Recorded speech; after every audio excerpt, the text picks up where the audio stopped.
Hello defence lovers, आज की top headlines कुछ इस प्रकार है। लद्दाख में अपने कदम पीछे खींचने को मजबूर हुआ चीन। रशिया पेश कर रहा भारत के लिए पैंसर एयर डिफेंस सिस्टम का लेटेस्ट वर्जन। चाइना ऑफिशियल ने किया गलवान घाटी वाली उनकी कैजुअलिटीज का एक बड़ा खुलासा। पाकिस्तान के चाइनीज GJ-2 ड्रोन्स के जवाब में भारत दे सकता है अमेरिका के प्रेडेटर बी ड्रोन्स का ऑर्डर। और बोइंग तैयार है इंडियन एयरफोर्स के लिए अपने F-15EX को पेश करने के लिए। आज की पहली और सबसे बड़ी खबर यह है कि चीनी सेना ने गलवान घाटी में अपने कैंप्स को पीछे हटाना शुरू कर दिया है और इससे LAC पर डिसएंगेजमेंट की प्रक्रिया शुरू होने का पहला संकेत माना जा रहा है। और अभी तक आई जानकारी के मुताबिक रविवार को गलवान घाटी के पेट्रोलिंग पॉइंट नंबर 14 से चीनी सेना ने अपने टैंक्स और दूसरे स्ट्रक्चर्स को पीछे हटाना शुरू कर दिया था और चीनी सेना ने अपने कैंप्स को करीब 1.5 से 2 किलोमीटर पीछे किया है। और सोर्सेज की माने तो ये डिसएंगेजमेंट कोर कमांडर्स लेवल की बातचीत में जो सहमति बनी थी उसके तहत हुई है। हालांकि इन दिनों गलवान नदी में जो पानी का बहाव है वो काफी तेज हो गया है और इसलिए ऐसा भी माना जा रहा है कि हो सकता है कि चीनी सेना की पेट्रोलिंग पॉइंट नंबर 14 से डिसएंगेजमेंट पानी के बहाव बढ़ जाने की वजह से हुई हो, क्योंकि ऐसे में चीनी सेना के जो टैंक्स आदि हैं वो पानी की रफ्तार में बहने का खतरा है। और यही वजह है कि चीनी सेना डिसएंगेजमेंट के लिए तैयार हुई है और इसी वजह से इंडियन आर्मी ने भी अपनी तैनाती को पीछे की तरफ किया है। और आपको याद दिला दें कि गलवान घाटी का पेट्रोलिंग पॉइंट नंबर 14 वही पेट्रोलिंग पॉइंट है जहाँ पे 15 और 16 जून की रात दोनों देशों के सैनिकों के बीच एक हिंसक झड़प हुई थी। और गलवान घाटी के साथ साथ चीनी सेना ने हॉट स्प्रिंग और गोगरा जनरल एरिया से भी अपनी गाड़ियों को पीछे हटाना शुरू किया है। हालांकि अभी तक ये साफ नहीं है कि चीन की सैन्य गाड़ियां कितनी पीछे हटी हैं और इस बारे में पुख्ता तौर पर पुष्टि वेरिफिकेशन के बाद ही होगी। और डिसएंगेजमेंट के 72 घंटों तक दोनों देशों की सेनाएं एक दूसरे की मूवमेंट की निगरानी करेंगी और इसके बाद ही डिसएंगेजमेंट प्रक्रिया को सफल माना जाएगा। और जबकि इंडियन आर्मी सोर्सेज का कहना है कि ये डिसएंगेजमेंट की शुरुआत मात्र है और पूर्वी लद्दाख से सटी 856 किलोमीटर लंबी LAC पर कई ऐसे फ्लैश पॉइंट हैं जहां पिछले 2 महीने से भारत और चीन के सैनिकों के बीच सनातनी और टकराव की स्थिति बनी हुई है। और इनमें गलवान घाटी के पेट्रोलिंग पॉइंट 14 के अलावा पेट्रोलिंग पॉइंट 15 और 17 पर भी भारी तनाव है। और इसी बीच फिंगर 4 से फिंगर 5 से भी चीनी सैनिकों के पीछे हटने की रिपोर्ट आई है, लेकिन इस रिपोर्ट की अभी तक जमीनी तौर पर वेरिफिकेशन नहीं हो पाई है। और इन सब के साथ साथ पैंगोंग पर भी चीनी सैनिकों के पीछे हटने की रिपोर्ट सामने आ रही है। हालांकि इंडियन आर्मी गलवान या फिर पैंगोंग से चीनी पोस्ट के पीछे हटने को कोई बड़े माइलस्टोन की तरह नहीं देख रही है, क्योंकि इसका ग्राउंड वेरिफिकेशन पूरी तरीके से होना बाकी है। और इंडियन आर्मी सारी प्रक्रिया को एक महत्वपूर्ण माइलस्टोन की तरह तब काउंट करेगी जब 29 जून को ही बातचीत में स्टेटस क्वो की कंडीशन मेंटेन कर दी जाएगी। और इस डिसएंगेजमेंट प्रोसेस के शुरू होने से पहले कल भारत के national security adviser Ajit Doval ने चाइना के विदेश मंत्री के साथ टेलीफोन पर एक बातचीत भी की थी, जिसमें दोनों पक्षों ने LAC पर ऑनगोइंग डिसएंगेजमेंट प्रोसेस को कंप्लीट करने के लिए सहमति दी थी। और इस रिपोर्ट के साथ साथ 1962 के न्यूज़पेपर की एक हेडलाइन भी काफी वायरल हो रही है और यह हेडलाइन 15 जुलाई 1962 की है और इसमें भी वर्तमान समय की स्थिति की तरह ही गलवान पोस्ट से चाइनीज ट्रूप्स के पीछे जाने की रिपोर्ट लिखी गई है। और यह हेडलाइन वायरल इसलिए हो रही है क्योंकि इसके करीब 97 दिन बाद ही भारत और चीन के बीच 1962 का वॉर छिड़ गया था और इसलिए चीन तब भी भरोसे के लायक नहीं था और अब भी नहीं है। और इसलिए भारत पूरी तरीके से सतर्क है और सावधान है और वो चीनी सेना के इस डिसएंगेजमेंट को एक माइलस्टोन की तरह नहीं देख रहा है जब तक कि यहाँ की स्थिति पूरी तरीके से पहले की तरह नहीं हो जाती है।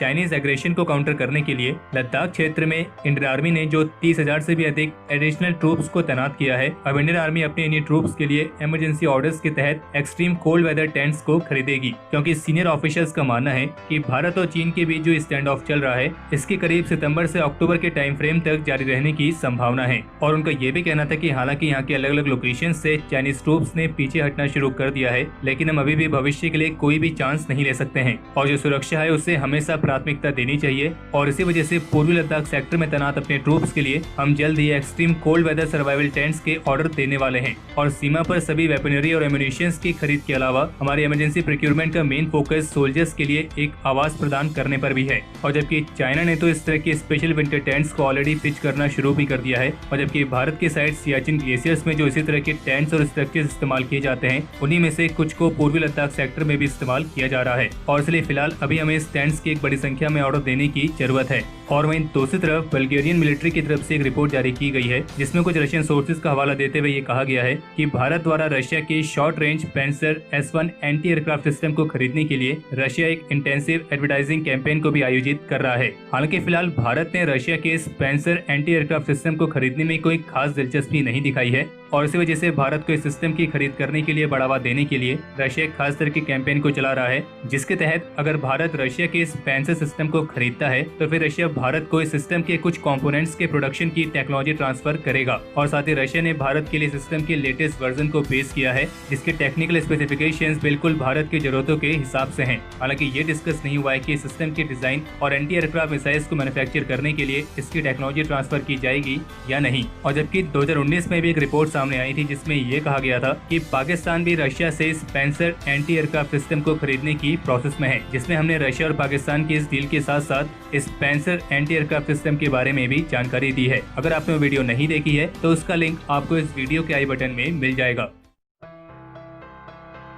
जैसा कि आप सभी जानते हैं कि 15 और 16 जून को जो भारत और चीनी सैनिकों के बीच गलवान घाटी में एक हिंसक झड़प हुई थी, जिसमें भारत की तरफ से जितनी कैजुअलिटीज हुई थी उसके बारे में तो भारत ने जानकारी दे दी थी, लेकिन चीन ने अपनी कैजुअलिटीज के बारे में कोई भी जानकारी औपचारिक रूप से जारी नहीं की थी। लेकिन अभी हाल ही में चाइनीज कम्युनिस्ट पार्टी के फॉर्मर लीडर यांग जिलाली ने एक बहुत बड़ा दावा किया है, जिसमें उन्होंने ये कहा है कि गलवान घाटी वाली घटना में इंडियन आर्मी के हाथों करीब 100 से भी अधिक चाइनीज सोल्जर्स मारे गए हैं। और आप इसे एक तरीके से चाइना की तरफ से आया पहला ऐसा ऑफिशियल कंफर्मेशन कह सकते हैं जिसमें उन्होंने अपनी कैजुअलिटीज को कंफर्म किया है। हालांकि ये दावा चाइना के फॉर्मर मिनिस्टर और साथ ही फॉर्मर मिलिट्री ऑफिशियल ने किया है, तो इसलिए इस बात की भी संभावना बनती है कि जिन्होंने दावा किया है यानी कि यांग जियाली, तो चाइना की मीडिया और गवर्नमेंट इनकी इस आवाज को दबाने की कोशिश कर सकती है। और ऐसा भी हो सकता है कि एक टाइम के बाद इन्हें गद्दार घोषित कर दिया जाए। खैर, भारत की तरफ से तो दावा पहले ही किया गया था कि इस घटना में चाइना को एक बहुत बड़ा नुकसान हुआ है और अब इस नुकसान की एक तरीके से पुष्टि भी हो गई है। और इसके अलावा एलएसी पर से डिसएंगेजमेंट को लेकर आज सोमवार को चाइना की तरफ से भी एक बयान सामने आया है, जिसमें उनका ये कहना था कि गलवान घाटी से तनाव को कम करने और डिसएंगेजमेंट प्रोसेस को शुरू करने के लिए जो फ्रंट लाइन ट्रूप्स हैं वो इफेक्टिव मेजर्स ले रहे हैं। और जबकि इसके अलावा अभी हाल ही में कुछ सैटेलाइट इमेजेस से इस बात का खुलासा हुआ है कि पैंगोंग शू से करीब 155 किलोमीटर की दूरी पर चाइना एक नई साइट का निर्माण कर रहा है, जहाँ पे चाइनीज पीपल्स लिबरेशन आर्मी के हेलीकॉप्टर बेस को बनाया जाएगा, जो कि इंडिया चाइना स्टैंड ऑफ के दौरान हेलीकॉप्टर सपोर्ट के लिए होगा। कुछ ऐसी रिपोर्ट सामने आई हैं जिनके मुताबिक चाइना पाकिस्तान इकोनॉमिक कॉरिडोर और ग्वादर पोर्ट में चाइनीज नेवी के नए बेस की सुरक्षा के लिए चाइना पाकिस्तान को 4 आर्म्ड ड्रोन सप्लाई करने की प्रोसेस में है। और इसके तहत चाइना 4 आर्म्ड ड्रोन के साथ इनके ग्राउंड स्टेशन पाकिस्तान को डिलीवर करेगा। हालांकि चीन की योजना ये भी है कि वो अपने विंगलोंग 2 के मिलिट्री वर्जन GJ2 ड्रोन्स को पाकिस्तान के साथ संयुक्त रूप से प्रोड्यूस करेगा, जिसके तहत इस ड्रोन्स की करीब 48 यूनिट्स पाकिस्तान एयरफोर्स के इस्तेमाल के लिए बनाई जाएंगी। और चाइना ऑलरेडी अपने इस रिकॉनेसेंस और स्ट्राइक ड्रोन विंगलोंग 2 को कई सारी एशियन और वेस्ट एशियन कंट्रीज को सेल कर चुका है। और जबकि सिप्री आर्म्स ट्रांसफर डेटाबेस के मुताबिक चाइना ने करीब 163 के आसपास UAVs कई दर्जन और कंट्रीज जैसे कि Kazakhstan, Turkmenistan, Algeria, Saudi Arabia और UAE को 2008 से लेकर 2018 के बीच में डिलीवर किए हैं। हालांकि इसके साथ एक रिपोर्ट ये भी जारी हुई है कि चाइना जो अपने GJ2 आर्म्ड ड्रोन्स पाकिस्तान को सप्लाई करने की योजना बना रहा है, उन्हें काउंटर करने के लिए अब भारत भी जल्द ही अमेरिका से प्रेडेटर बी UCAVs के ऑर्डर दे सकता है।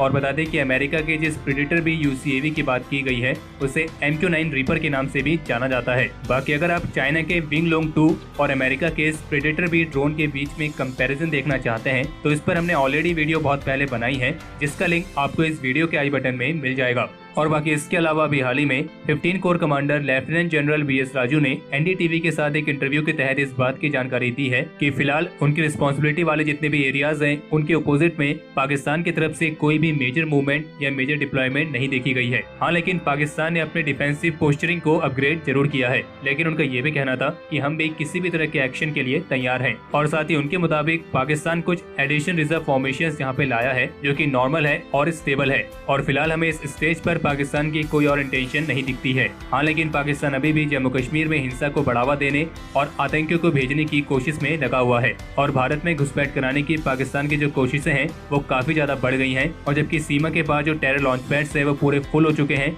और वहाँ पे करीब 300 के आसपास आतंकी भारत में घुसपैठ करने की फिराक में हैं। लेकिन लेफ्टिनेंट जनरल BS राजू का ये भी कहना था कि उन सभी का स्वागत करने के लिए हमारे जवान भी पूरी तरीके से तैयार हैं। लाइफ इज डिफेंस की रिपोर्ट के मुताबिक बोइंग कंपनी को जल्द ही उनके F-15EX फाइटर को इंडियन एयरफोर्स के लिए औपचारिक रूप से पेश करने का लाइसेंस प्राप्त हो सकता है। आपको ध्यान होगा कि इस साल फरवरी के महीने में रिपोर्ट सामने आई थी जिसमें इस बात का खुलासा हुआ था कि बोइंग कंपनी इंडियन एयरफोर्स के 114 फाइटर एयरक्राफ्ट प्रोग्राम के तहत अपने F-15EX फाइटर को भी पेश करने की योजना बना रही है। और जबकि इस प्रोग्राम में पहले से बोइंग का F-18 super hornet block 3 compete कर रहा है। हालांकि इंडियन एयरफोर्स ने अभी तक ये डिफाइन नहीं किया है कि इस प्रोग्राम के तहत उन्हें किस तरीके का फाइटर चाहिए। और जबकि अभी हाल ही में लाइफिस के साथ एक इंटरव्यू के दौरान बोइंग डिफेंस के इंडिया फाइटर सेल्स के हेड अंकुर कर्णलेकर का ये कहना था कि F-15EX के लाइसेंस के लिए अप्लाई करने का जो मेन कारण है वो ये है कि हम इसके साथ कैपेबिलिटीज के एक पूरे स्पेक्ट्रम को पेश करना चाहते हैं। हालांकि निर्भर करता है कि इंडियन एयरफोर्स की आवश्यकताओं के लिए किस तरीके से योजना बनाई जाती है, लेकिन हम इस फाइटर के साथ पूरी तरीके से कंफर्टेबल और कॉन्फिडेंट हैं। लेकिन अभी भी ये पूरी तरीके से नहीं कहा जा सकता है कि इंडियन एयरफोर्स इस प्रोग्राम के तहत सिंगल इंजन फाइटर को चुनेगी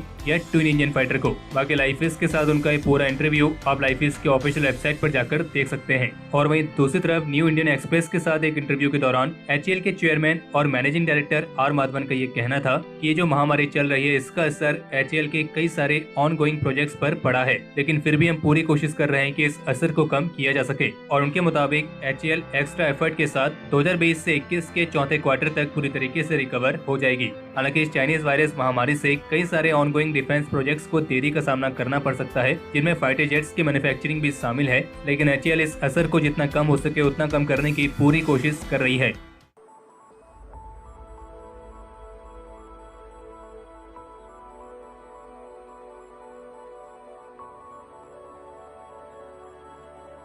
तो हमारे आज के इस एपिसोड के लिए इतना ही। अगर आपको ये एपिसोड पसंद आया हो तो इस वीडियो को लाइक करें, और अगर आपका कोई सवाल या फिर सुझाव हो तो उसे कमेंट सेक्शन में शेयर करें। बाकी अगर आपने इस चैनल को सब्सक्राइब नहीं किया है तो इस चैनल को सब्सक्राइब करना ना भूलें।